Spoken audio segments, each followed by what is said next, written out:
아멘. 예. 우리가 지금 생각한 누가복음 20장 바로 이 현장은 예수님께서 십자가 지기 전 일주일 전에 예루살렘에 입성하셨죠. 낙이 타시고 평화의 왕으로 입성하셨어요. 그리고 한 주간 동안 예루살렘에 그때 6월절 전이기 때문에 굉장히 많은 순례객들이 예루살렘으로 몰려듭니다. 그 당시 유대인들은 전 세계 디아스포라를 하죠. 흩어져 살았거든요. 그들 가운데 참 신앙이 좋은 분들은 6월절 명절에 반드시 예루살렘 와서 예배하는 그런 그들의 습관이 있었습니다. 우리도 명절 되면 고향으로 다 돌아가잖아요. 그 엄청난 사람들이 몰려옵니다. 예수님 마지막 주간을 우리는 고난주간이라고 합니다.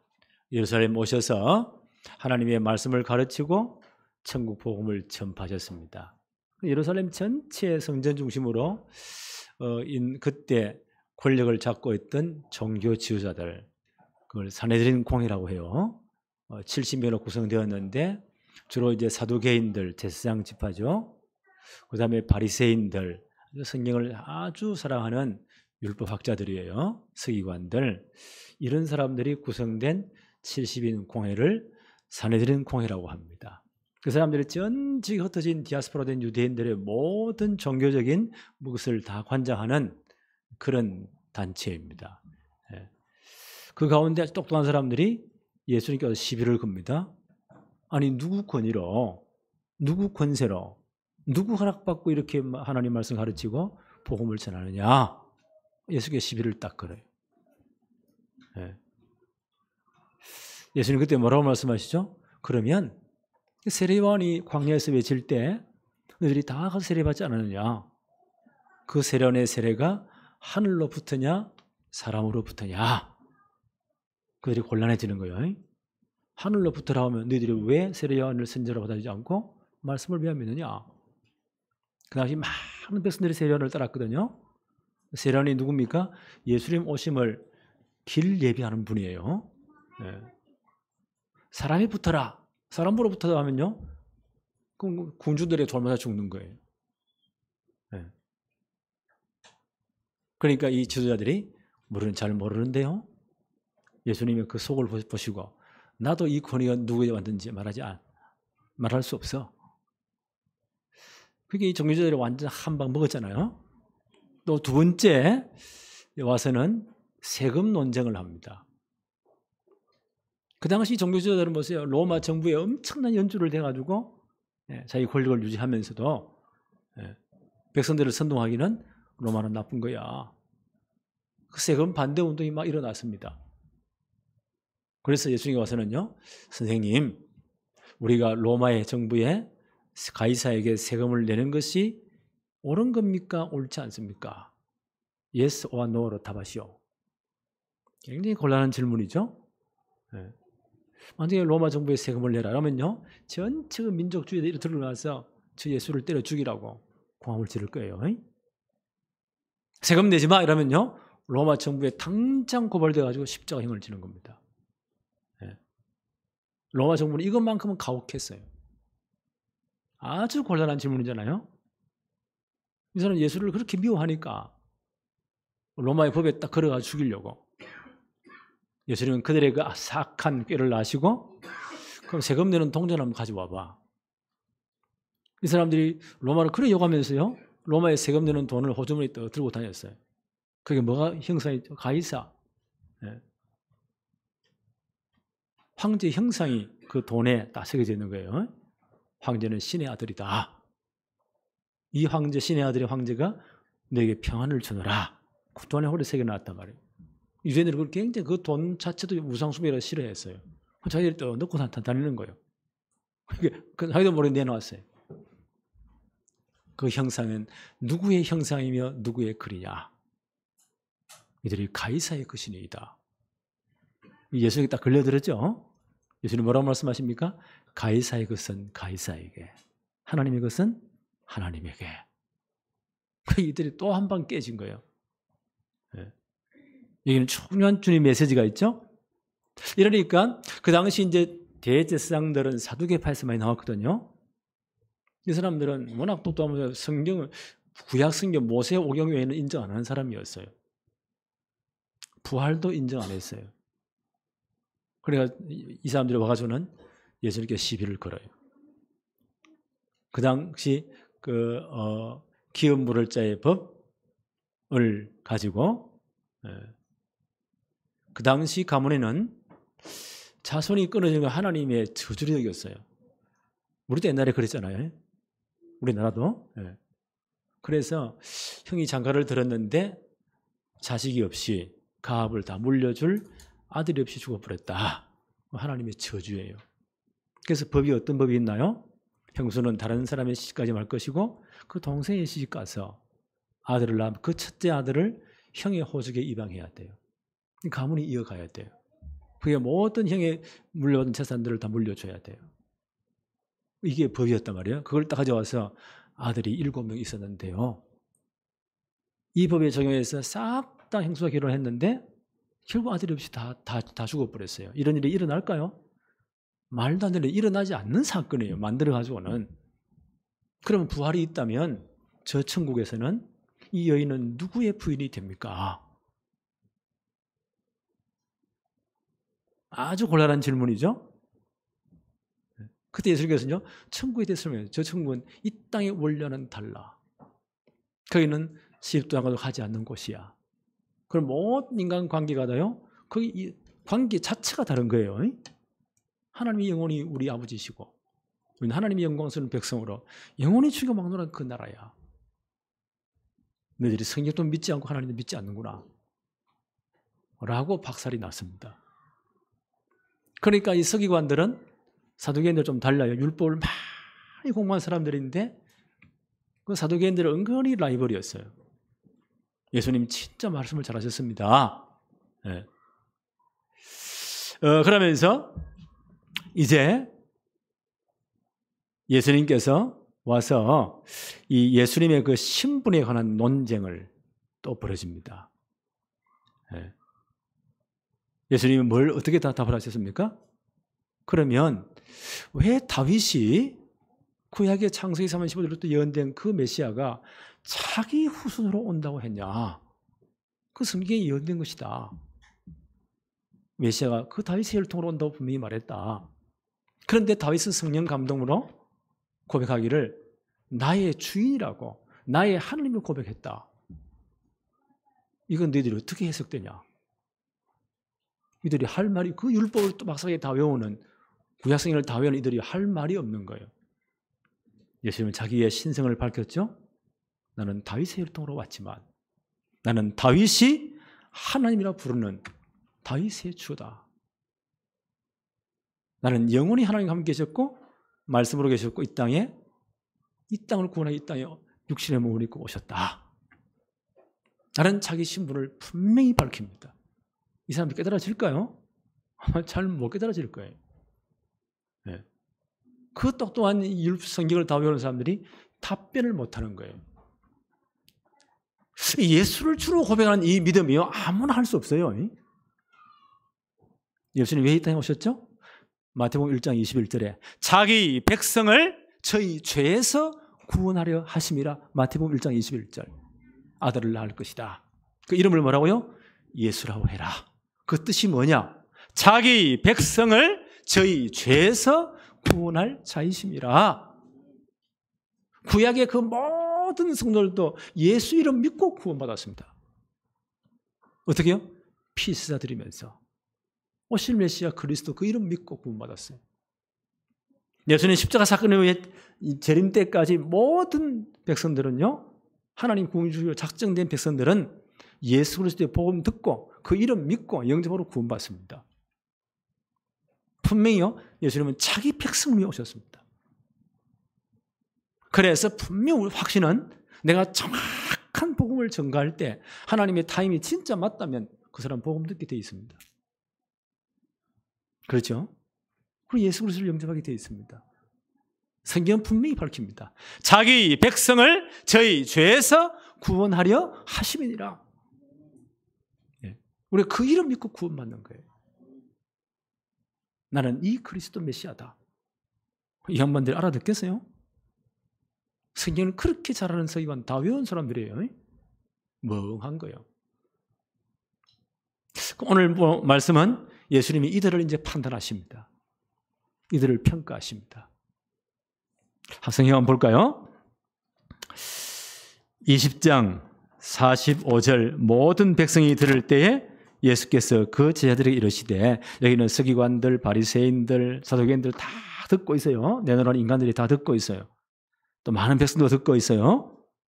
46절 긴 옷을 입고 다니는 것을 원하며 시장에서 문안받는 것과 회당의 높은 자리와 잔치의 윗자리를 좋아하는 서기관들을 너희들은 삼가해라.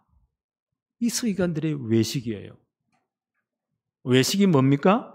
사람의 평가를 하나님 평가보다 크게 생각하는 사람들이에요. 사람의 평가가 더 중요해. 사람의 인정이 더 중요해. 사람이 보이는 게 더 중요해. 그 평가를 하나님 평가보다 더 크게 생각하는 것, 그게 외식이에요. 이 사람들은요, 자기들이 거룩하게 보이려고, 신앙생활 제일 잘하는 사람을 보이려고 딱 사람이 눈에 처음 만났을 때 뭐요? 옷이 보이잖아요. 무슨 옷을 입었을까? 그래서 신앙생활은 옷은 날개라고 합니다. 옷이 전부 다 신분을, 그 당시에 옷은 신분을 의미해요. 그러니까 긴 옷을, 여기 술이 이렇게 쫙 달린, 발까지 꺼이는, 이렇게 걸어 다니면, 와, 참 저 사람들 하나님 잘 섬기네. 진짜 거룩한 사람들이야. 라고 인정받고 싶어서 긴 옷을 입고 다니고, 또 시장에서 뭐 한다고요? 문안받기를 좋아하고, 그 당시 서기관들은요, 랍비라는 스님이 말이거든요. 그 말도 그렇게 좋아했어요. 존경받기를 좋아하고. 그 당시 사람들은요, 이 서기관들, 랍비들을 아버지라 불렀어요. 그만큼 존경한다는 말이죠. 네. 그래서 그 당시에 그들의 어떤 습관은, 만약에 홍수가 나서 친아버지도 떠내려가고 랍비 서기관 떠내려갈 때 누구를 건져야 되냐? 답은 뭐예요? 랍비를 건져야 돼요. 더 중요해야 돼요. 그렇게 아버지라 칭함받기를 그렇게 좋아했어요. 그 문안받기를 좋아하고. 예수님께서 하도 그게 꼴보기 싫어가지고요, 마태복음 23장 7절 9절에 너희는 그렇게 하지 마. 랍비라 칭함받지도 말고 아버지라 칭함받지도 마. 아버지 하나님밖에 없어. 이 사람은 이렇게 사람 인정받기를 좋아했습니다. 회당에서 높은 자리에 앉기를 좋아하고 율법을 해석하고 설교하는 자리예요. 그 사람들이 칭송을 받아요. 그리고 잔치의 윗자리를 좋아하고 가장 상석에 앉아가 대접받기를 좋아하고. 그런데 47절 한번 볼까요? 이들의 영적 실상은, 그들은 과부의 가산을 삼키며 외식으로 길게 기도하며 기도하니 그들이 더 엄중한 심판을 받으리라 하시니라. 이 사람들은 다 굉장히 똑똑한 사람이 배운 사람들이기 때문에, 이 서기관들은요, 바벨론 포로 사건 아시죠? 그때 잡혀가서 그들이 회개운동이 일어나요. 우리 하나님 말씀으로 돌아가자. 그들에게 말씀을 가르치고 율법을 전수해주고 그러던 사람들이었어요. 이제 포로에 돌아와서는요, 이들이 율법 학자 선생이 되어가지고 백성을 가르치는 사람이었어요. 율법을 연구하고 가르치는 사람이었어요. 이 사람은 어릴 때부터 철저히 훈련을 받습니다. 바울도 이 훈련을 받은 사람이에요. 빌립보 3장에 뭐라고 고백합니까? 나는 어려서부터 성경을 배운 사람이야. 나는 히브리인이야. 나는 히브리어 성경 다 외운 사람이야. 율법의 어른은 흠이 없는 사람이야. 열심으로는 바리새인의 그 열심이었어. 그래서 예수를 잡아 죽이는 내가 제일 앞장을 섰어. 이렇게 철저한 사람들입니다. 성경 다 외웠다니까요. 네. 그래서 바리새인들 가운데 서기관들이 꽤 많이 나왔어요. 이들은 사내적인 공회에 꽤 중요한 자리 차지하고요, 전 백성들의 존경을 받고. 이러니까요, 이 과부들이나 이 힘없는 사람들이 자기의 모든 재산권이나 이 모든 대리인으로 위임을 받아요. 그러니까 그런 모르는 사람들이 많이 있으니까 이 사람들이 대리 이제 위임을 받아가지고 모든 걸 다 뒤에서 봐주는 그런 역할을 했단 말이에요. 예. 재산 관리의 대리인으로. 여러 가지 조금 법적 문제를 풀어주면서요, 돈은 엄청 뜯어먹고. 이런 과부들이 다 힘이 없고 남편은 죽었으니까 재산 관리를 못하니까 그 대리인을 관리해주면서 엄청난 돈을 뜯어먹고는 이렇게 가산을 다 삼키고 아주 이런 나쁜 짓을 공공전에 그렇게 했는가 봐요. 그래서 자기는 제일 잘 믿는 것처럼 하나님 말씀을 제일 잘 지키는 것처럼. 그래서 이런 고아와 객과 과부들을 위해서 구약 성경에는 특별 보호법이 있습니다. 신명기 24장 19절로 21절에 가을에 추수할 때 밭에 있는 그 곡식들을 사거리 다 베지 말아라. 가에 있는 건 남겨둬라. 그 떨어진 것 알뜰하게 주지 말아라. 그대로 버려둬라. 누가 먹게요? 객들이 먹도록. 고아들이 주워 먹도록. 과부들이 주워 먹도록. 이스라엘은 감람나무, 올리브유가 나무가 많잖아요. 그거 딸 때에도 가에 붙은 건 사거리 다 따지 마. 점점 남겨놔. 그들이 먹도록. 또 팔레스타인은 포도가 굉장히 많잖아요. 포도 농사를 지을 때 사거리 다 따지 마. 남겨놔. 가끔 이렇게 고아객들이 와서 먹도록, 과부들이 주워 먹도록. 이스라엘 법이었어요. 지금 말하면 사회보장제도죠. 이 대리를 하면서요, 그 과부 불쌍한 사람 재산을 전부 다 빼앗아버렸다는 거예요. 권력을 이용해가지고는. 예수님이 이걸 판대 책망하십니다. 그들은 과부의 재산을 다 삼키는 자들이었다. 그리고는요, 사람 보라고 외식으로 길게 기도한다. 사람들이 마음에 오는 장소일까요? 예배드리는 회당에 모이거든요. 이들이 엄청 걸어간 옷을 입고 음성도 떨리겠죠. 천천히. 이분들은 하나님 기도할 때 손을 높이 들어요. 그러하게 보이려고. 그래 그 화려한 옷에다가 얼마나 멋지게 보이겠어요. 예, 길게 기도한다는 거예요. 와, 역시 신앙이 좋은 분이라고. 사람들이 많이 모여서 거리 여기에 가서 그렇게 기도한다고 봐라고. 예수님 이들을 책망했죠? 마태복음 6장 5절 6절에 그 본받지 마. 이들은 사람에게 보이려고 그렇게 하는 거야. 뭐 사람이 다 받으라고 응답 다 받은 거야. 뭐 사람 보라고 했으니까. 그렇지요? 그래서 너희는 기도할 때 차라리 골방에 들어가서 은밀한 중에 보시는 하나님께 은밀히 기도해라. 이런 사람들이 서기관들입니다. 예수님의 책망을 들을 만하지요. 더 쉽게 말하면 서기관들은 그냥 오늘날 목사와 같은 사람이에요. 주님 이 땅에 지금 오신다면 목사를 세워놓으면 뺨알뜨기 맞을 놈들이 엄청 많을 겁니다. 그렇죠? 그래서 야고보서 3장 1절에 야고보서는 이렇게 말씀을 해요. 내 형제들아 너희는 선생된 우리가 더 큰 심판을 받을 줄 알고, 말씀 가르치는 목사들이 더 큰 심판을 받을 줄 알고 선생이 많이 되지 말아라. 오늘날 버전으로 바꾸면 함부로 목사 되지 말아라. 너희들이 더 큰 심판이 있다. 말씀 가르치는 자가 더 큰 책임이 있는 거예요. 베드로 전서 5장 1절로 4절에 이렇게 말씀합니다. 너희 중 장로들에게 권하노니, 그 당시 장로님들은 오늘날 목사와 장로 역할을 동시에 감당했다고 보면 돼요. 교회 지도자들이에요. 예.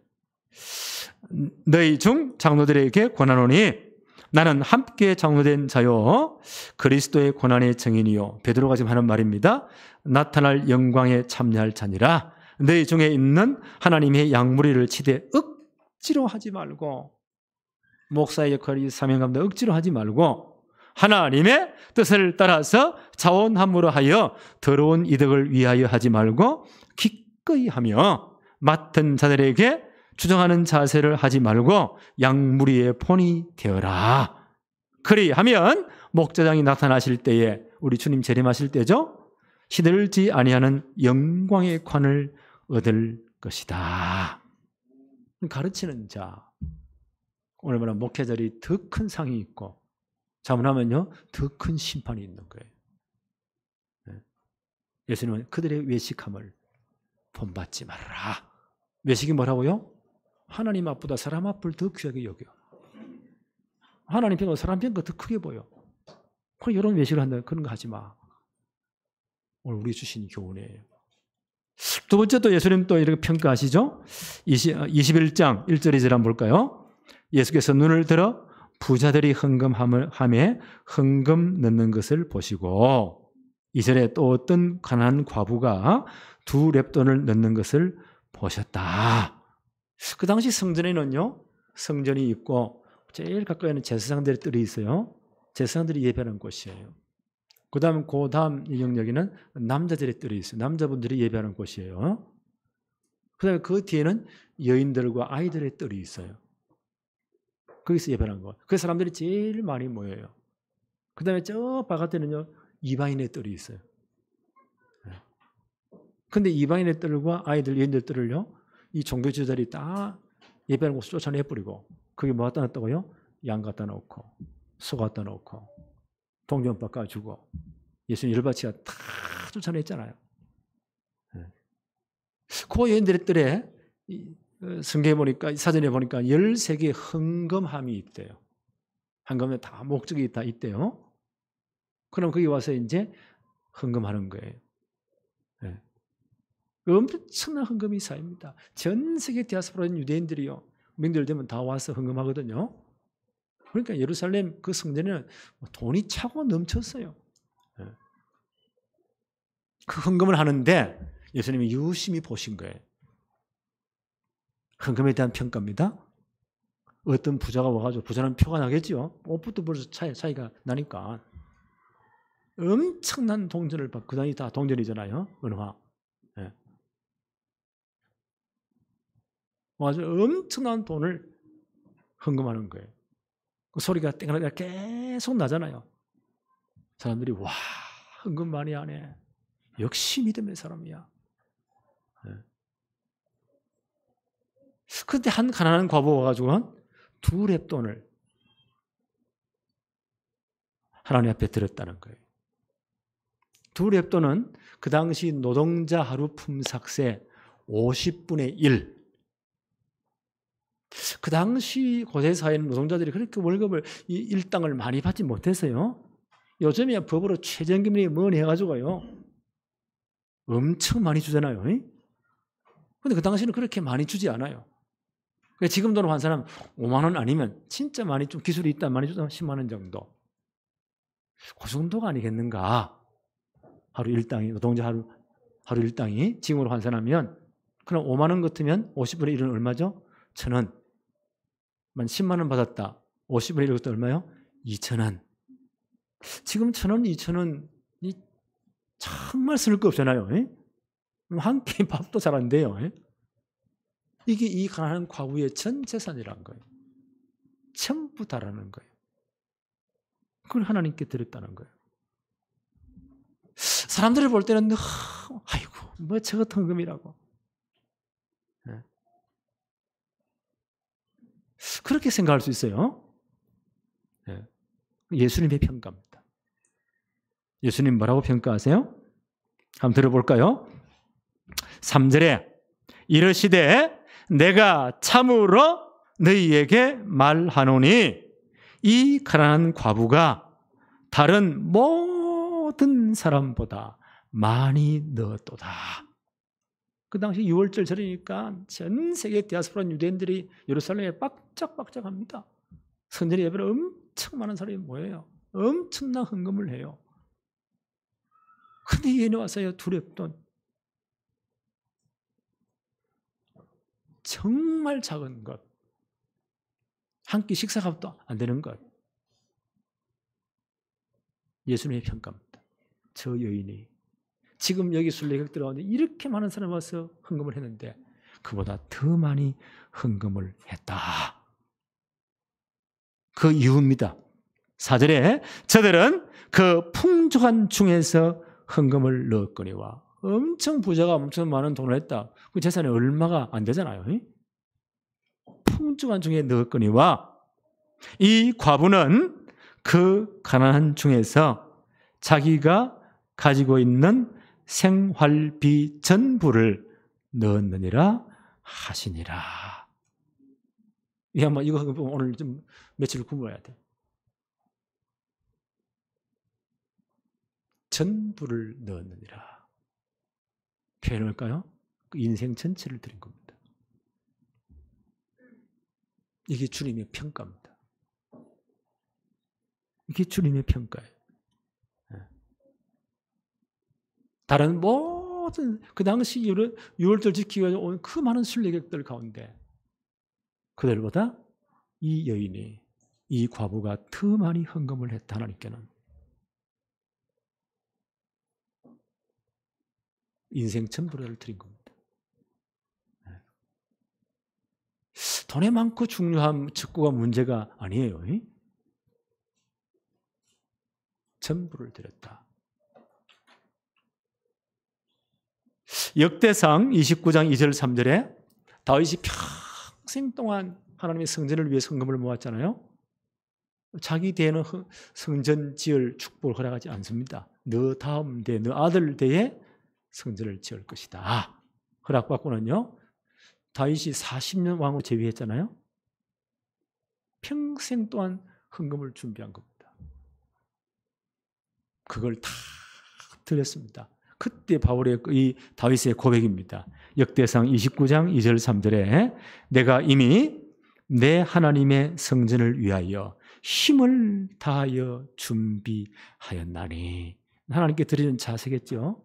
힘을 다하여 준비하였나니 곧 기구를 만들 금과 은과 놋과 철과 나무와 또 마노와 가공할 금은 보석과 채석과 다른 모든 보석과 옥돌이 매우 많으며 성전을 위하여 준비한 이 모든 것 외에도 내 마음이 내 하나님의 성전을 사모함으로 내가 사유한 금 은으로 내 하나님의 성전을 위하여 드렸노라.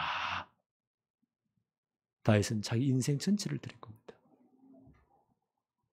네. 이 하나님이 인정하시는 믿음이에요. 그렇죠? 네? 고린도후서 8장 1절로 4절에 바울은 여러 지역의 성도들에게 이 마게도냐 성도들의 헌금한 것을 예를 듭니다. 그 당시 고린도는 아가야 주위에 있어요. 그 당시 로마가 전 세계를 장악했다고 했죠. 지중해는 전체 로마가 전체를 장악해요. 성경에 보니까 아시아에서 온 사람들, 그럼 우리 한국도 아시아잖아요. 여기까지인가? 그게 아니에요. 로마 전체 영토에 동쪽에 있는 팔레스티나 지금 수리아지 전체에 보고 아시아라고 했어요. 건너가면 이건 마게도냐 주라고 했어요. 그 밑에 가면 아가야 주라고 했어요. 그 주가 다 틀린 거예요. 고린도는 아가야 주위에 있어요. 로마 영토 안에. 로마에 다 식민지잖아요. 그 마게도냐에 있는 그 지역에 바울이 2차 전도회 때 복음 전하는 것에서 많은 교회들이 세워졌습니다. 그 교회 성도들이 예루살렘 교회가 너무 어려워서 그때 흉년이 오고 거의 다 굶어 죽어요. 그래서 예루살렘 교회를 위해서 각 이방인 교회들이 헌금을 모았습니다. 저들을 돕자. 바울이 이제 전할 때 헌금을 다 거두어서 갖다 주었어요. 그때 마게도냐인들이 어떻게 헌금했는가? 를 고린도 교회에 소개하는 거예요. 고린도후서 8장 1절로 4절 제가 읽습니다. 형제들아, 하나님께서 마게도냐 교회들에게 주신 은혜를 우리가 너희에게 알린다. 헌금도 은혜로 하는 거예요. 바울의 표현을 한번 보세요. 형제들아, 하나님께서 마게도냐 교회들에게 주신 은혜를 우리가 너희에게 알게 한다. 이 당시 마게도냐 여러 교회들은요, 환난의 많은 시련 가운데 복음 때문에 환난을 당했어요. 환난의 많은 시련 가운데 그들의 넘치는 기쁨과 극한 가난이 그들의 풍성한 연보를 넘치도록 하게 하였느니라. 자, 이런 가난과 고난 속에서도요, 그들이 넘치도록 힘에 겹도록 예루살렘 교회를 구자하기 위해 헌금을 했다. 내가 정언하노니 그들이 힘대로 할 뿐 아니라 힘에 지나도록 자원하여 이 은혜와 성도 섬기는 일에 참여함에 대하여 우리에게 간절히 보고를 했다. 이 마케도니아 교회가 예루살렘 교회를 위해서 구제헌금할 때 이렇게 동참을 했다는 거예요. 이건 마음을 다 인생을 드린 거예요. 이런 본을 고린도 교회 바울이 지금 소개하고 있습니다. 자, 오늘 이 두 예수님의 평가를 놓고요, 우리 하나님 앞에 좀 서서 우리도 평가 한번 받아봐야 돼.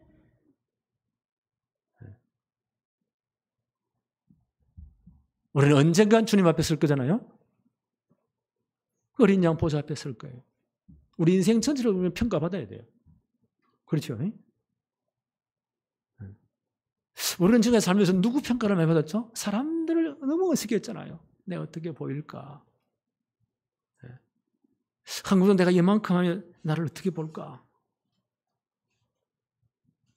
우리는 그렇게 살았잖아요. 마지막 날 주님의 평가가 남아있어요. 우리 다 평가를 받습니다. 언제가 이 날이 와요? 히브리 9장 27절. 한 번 죽는 것은 사람의 정하신 것이다. 우리 안 죽을 사람 있어요? 앞선이 뒤선이 다 가야 돼요.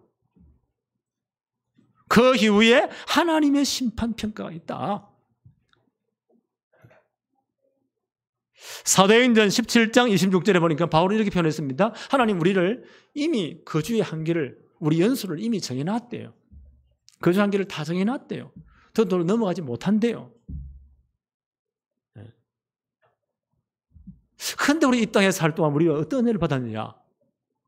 하나님이 만세전에 우리를 택해서 예정하셔서 그리스도를 딱 찍어놨대요. 더 쉽게 말하면 자기 백성으로 우리를 찍어놨대요. 이게 은혜예요. 우리는 뭣도 모르고 예수 믿고 교회 왔는데, 이제 저걸 돌아보니까, 하나님 만세전에 나를 택해놨구나. 예정하셨구나. 그리스도로 다 이뤘구나. 그 복음을 내가 받았구나. 정말 감사하다. 주님이 이 길을 열어놓으신 거예요. 어디서요? 십자가에서. 우리는 이 은혜를 받은 사람들이에요. 이게 얼마나 감사해요. 아무나 예수 믿는 게 절대 아니에요. 그래서 저는 마태복음 1장 21절 아들을 낳을 이름을 예수라 해라. 이를 번역한 적 자기 백성을 저의 죄에서 구원하려 하심이라. 내가 이 백성이었구나. 이미 바울이 말했잖아요. 이미 창세전에 너를 택해놨어. 그리스도 안에서 너를 하나님의 백성하면서 이미 예정해 놓았어. 그 작정한 때에 누군가 나에게 복음을 전해준 거예요. 그리고 내가 예수 믿게 되어서 이 은혜를 받은 겁니다. 이 엄청난 축복을 주님이 십자가에 다 완성해 놓았습니다. 이렇게 히브리 기자는 설명합니다. 히브리서 10장 19절로 22절에 그러므로 형제들아 우리가 예수의 피를 힘입어 성소에 들어갈 담력을 얻었다. 하나님께 나갈 이 담력을 얻었다는 거예요. 그 길은 우리를 위하여 휘장 가운데 열어놓으신 새로운 길이요 살 길이다. 휘장은 곧 그처의 육체니라. 주님 십자가의 몸찢음으로 하나님 만나는 새로운 길, 살 길이 열렸다는 거예요. 하나님의 집 다스리는 큰 제사장이 계심에 우리가 마음의 뿌림을 받아 악한 양심으로부터 벗어나고 몸은 맑은 물로 씻음을 받았으니 참 마음과 온전한 믿음으로 하나님께 나갈 수 있게 되었다. 그리스도의 피로 우리의 모든 악한 양심까지, 우리의 모든 몸까지 정결하게 되었다는 거예요. 모든 죄가 다 끝났다는 거예요. 우리는 이제 의인이 된 거예요. 그렇죠? 하나님 볼 때는 싹 덮어버렸어. 아니 내가 이렇게 지금도 마음이 악하고요. 지금도 이런 습관이 남아있고요. 나도 생각할 때 내가 하나님 자녀 맞나 안 맞나? 이래서라도 되냐 안 되냐? 그런 경우 있잖아요. 우리 양심이 있기 때문에. 우리 양심이 우스에서 막 찌르는 거예요. 집사로서 꼴 좋다. 내가 이러면 되나? 왜 이러지? 나는 왜 이럴까? 다 그런 고민 다 해요. 어떤 분은 목사님 나는 이런 죄를 많이 해서 하나님 도무지 설 수 없어요. 벼룩도 낯짝이 있지. 그건 객사정이고 하나님 볼 때는요. 예수 그리스도의 피로 싹 덮어버렸대. 와. 겨울에 와 쓰레기장에 보세요. 온갖 오물이 다 있고 있는데 보세요. 밤새 눈이 와서 하얗게 이만큼 덮어버렸어. 내가 보니까 전부 다 하얗게 보여. 그리스도의 피가 십자가의 피로 이미 작정된 자기 백성된 우리에게 덮어버렸어. 하나님 볼 때는 뭐요? 저 하나도 없는 그리스도의 의가 증가되어가지고 우리 죄 없는 사람이 된 거예요. 의인이 된 거예요. 이제 그 이름으로 하나님 앞에 언제든지 담대히 나갈 수가 있는 거예요. 이 백성이 된 거예요. 이 은혜 속에 있는 사람들은 뭐라고 말합니까? 크리스찬, 예수쟁이, 예수 믿는 사람이라고 해요. 이해하시겠어요? 네. 하나님 이 큰 은혜를 베풀어 주셨어요. 로마서 10장 13절 누구든지 주의 이름을 부르면 구원받는다. 자기 백성 된 사람은 이 복음을 깨달아요. 주의 이름 부를 수 있어요. 요한복음 1장 12절에 영접하는 자 곧 그 이름을 믿는 자들에게는 하나님의 자녀가 되는 권세가 이미 주어졌다. 하나님의 자녀예요. 우리 이름이 어디에요? 세문에 기록되어 있어요. 아이 태어나면 우리 호적에 딱 이렇게 등록하잖아요. 그건 절대 지울 수 없어요. 안 그래요? 내 아들이 내 호적 밑에 이름이 딱 적혀 있어요. 이건 절대 지울 수 없어요. 이게 완전 엉망진창 개차만이다. 열받치가 도무지 안 되겠다. 가자. 이놈은 보니 내 자식 아닙니다. 호적에서 지워버리세요. 그럴지라도 내 아들이에요. 이 어느 날 와가지고 내가 아버지와 하나님께 죄를 지어 싸우니 진짜 회개합니다. 회개했구나. 다시 쓰자. 써서 놨다가 또 열받치면 또 지웠다가 또 하면 또 썼다가 그럴 수 없습니다. 영원한 하나님의 백성입니다. 저래 못된 것도 구원받습니까?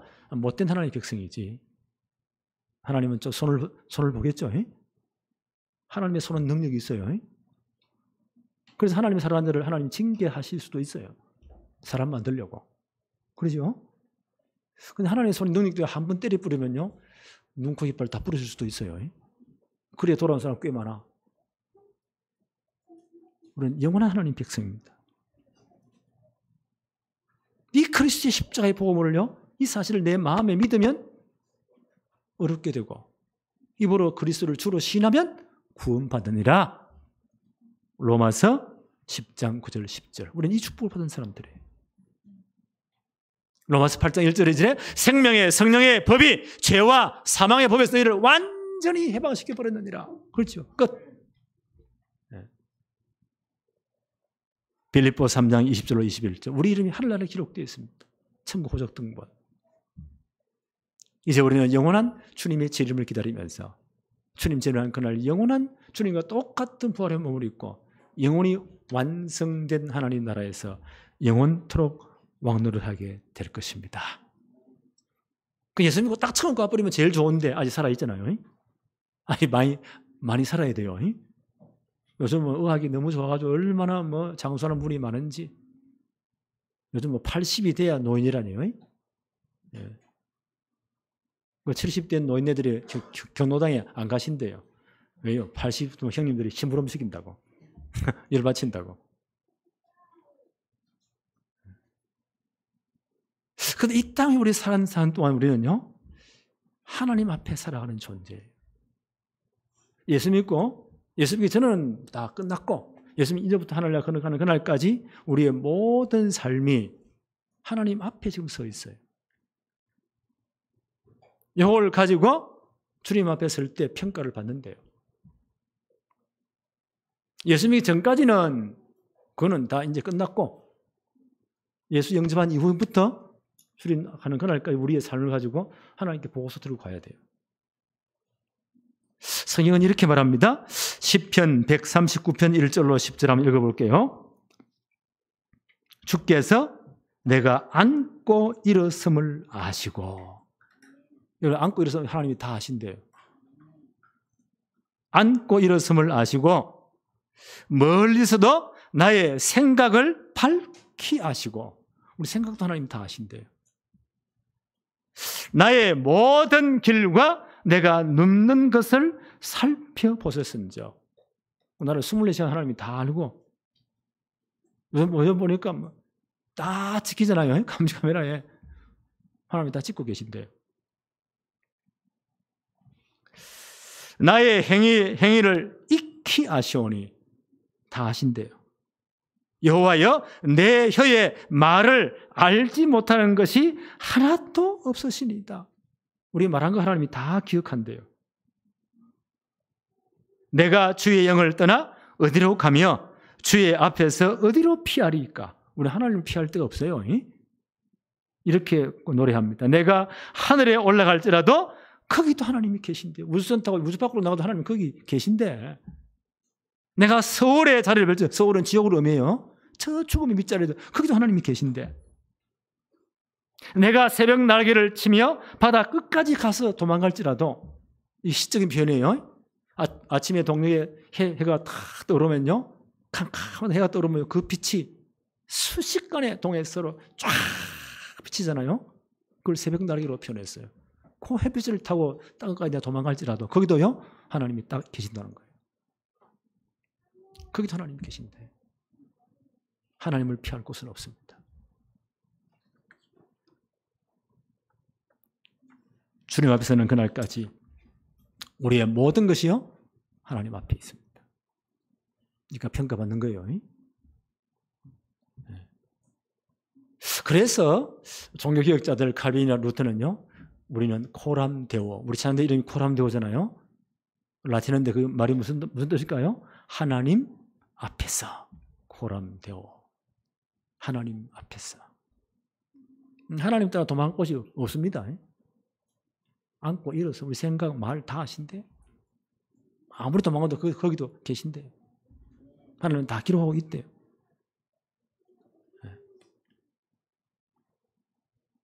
요한계시록 2장에 보니까 여러 아시아에 있는 여러 교회들, 아시아 주에 있는 교회들, 주님이 편지, 그 사람들에게 편지하는 게 있습니다. 요한을 통해서. 그들의 이런 편지를 써라. 요한계시록 2장 2절 3절에 에베소 교회에 이렇게 편지합니다. 내가 내 행위와 수고와 내 인내를 다 안다. 에베소 교회 얼마나 보세요. 바울이 3천 여행 때 한 2년 동안 보세요. 두란노선을 중심으로 해서 캠프 세운 교회가 에베소 교회예요. 대단한 복음의 열정과 대단했습니다. 에베소 교회에 주님 편지하기를 내 행위와 내 수고와 내 인내를 내가 다 안다. 악한 자들을 용납하지 아니한 것과 자칭 사도로 하되 아닌 자들을 시험하여서 그의 거짓된 것을 내가 다 드러낸 것 나도 안다. 내가 참고 내 이름을 위하여 견디고 게으르지 아니한 것 내가 다 안다. 주님이 다 알고 계신데 우리가 복음에 얼마나 수고했는지 당신은 다 아신대요. 그런데 이렇게 말씀하세요. 요한계시록 2장 4절 5절에 그러나 너를 책망할 것이 있다. 우리 주님이 우리 책망도 받습니다. 너를 책망할 것이 있다. 너의 처음 사랑을 버렸느니라. 에베소 교회 처음 개척될 때 보세요. 바울이 3차 여행 때 사도행전 19장 사건이에요. 얼마나 복음의 열정이었습니까? 도란노 소원에서 한 2년 동안 보세요. 사명자를 모여 훈련받으면서 전 지역에 전도를 했잖아요. 전체 지역에 복음이 증거되고 얼마나 복음의 역사를 하냐. 하나님 말씀이 왕성해지니까요. 복음이 증거되니까 그 에베소 전체 우상숭배 아데미 신상들이 다 무너지고 다 예수 믿으니까 모든 우상을 섬기는 책을 다 불태우고 그러니까 이 불신자들이 막 열이 받치니까요. 폭동이 일어날 정도로 이런 열정을 내가 다 안다. 그런데 너를 책망할 것이 있다. 주님은 이 교회를 판단하십니다. 너의 처음 사랑을 버렸느니라. 그 복음의 열정을 다 버렸다는 거예요. 우리 예수 처음 만날 때 주님 고백할 때 얼마나 주님 앞에 강력했습니까? 어떤 분 내가 주를 위하여 다 이 복음 듣고 목사님 지금 내가 허살았고요. 진짜 복음에 내 생을 드리고요. 목을 걸고요. 도대체 목이 몇 개입니까? 우리는 그런 살벌한 말을 너무 잘하잖아요. 목숨을 걸고 지금 주를 위해서. 그 처음 열정은 다 어디 갔습니까? 에베소교회 주님 책망하십니다. 너는 처음 사랑을 버렸느니라. 그래서 어디서 떨어졌는지 생각하고 그거 회개해서 처음 사람 청행위를 가져라. 만일 그리하지 아니하고 회개하지 아니하면 내가 가서 너의 촛대를 그 자리에서 옮기리라. 모든 축복을 다 빼앗아버린다. 우리는 이 하나님 앞에 서 있습니다. 저는 이 말씀을 묵상하면서 우리 다락방 주창기에 참 주는 그리스도시요 살아계신 하나님의 아들이십니다. 그리스도 모든 문제 얼마나 강력하고 현장 돌아다니고 전도했습니까? 오늘날 다락방이 실종되어 버렸어. 없어.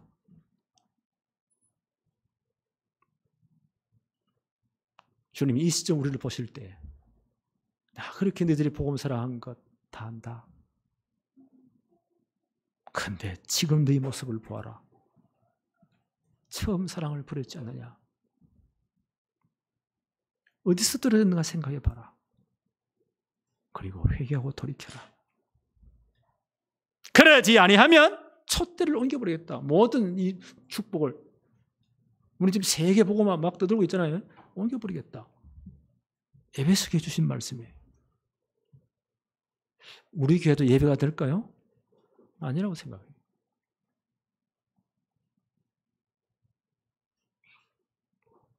예수님 이렇게 말씀하십니다. 마태복음 10장 40절 42절에 정말 복음 때문에 이 소자 중 하나에게 냉수한 물을 주는 수고도 내가 결단코 상을 잃지 않도록 하겠다. 이 축복 회복해야 됩니다. 만약 복음 때문에, 전도 때문에 이게 진짜 혼을 당한다, 핍박을 당한다. 마가복음 10장 29절 31절에 100배의 축복을 내가 주겠다. 오늘 이 축복을 우리 다락방 전체가 우리가 진짜 회복해야 됩니다. 그렇죠? 우리 하나님 앞에 판단받는 거예요. 아까 말씀드렸죠? 시편 139편 1절로 10절. 하나님 지금 고성능 비디오로 다 기록하고 계신데 하나님 앞에서 우리 진짜 이제 복음운동에 이제 다시 열정 회복해야 됩니다. 우리 교회 올해 목표가 뭐죠? 한 영혼에 집중합시다. 하나님이 다 보고 계신데요. 오늘 안 하셨다면요, 우리 가족들 아직 예수 믿지 않는 사람들 명단 다 성경책에 적어 놓았어요. 뒷면에. 왜요? 내가 예수 믿은 것, 우리 가족 전체 하나님이 계획이 있어요. 주 예수를 믿으라. 그리하면 너와 내 집이 구원 얻으리라. 진짜 기도하세요. 눈물로. 우리 주위에 가장 가까운 사람부터 누가 또 사도행전 13장 48절 영생을 주시기로 작정된 분이 있어요. 한번 기도해 보세요. 또 그런 사람들 다 적어 놓으세요. 진짜 기도해야 됩니다. 에스겔이 말씀하시죠. 그래도 이스라엘이 내게 그렇게 해주기를 뭐 해야 할지니라? 기도해야 할지니라. 그래야 너희가 내가 여호와인 줄 알리라. 올 한 해 이 축복이 진정으로 누려지기를 바랍니다. 하나님 아버지 감사합니다. 오늘 우리가 하나님 앞에 서 있는 인생임을 고백합니다. 우리 예수 믿고 나서 천국 가는 그날까지 우리의 모든 삶을 가지고 평가를 받을 것인데 마지막 주님 앞에 설 때 잘했다 칭찬 듣는 종들이 되게 하여 주옵소서. 예수 그리스도 이름으로 기도하옵나이다. 아멘.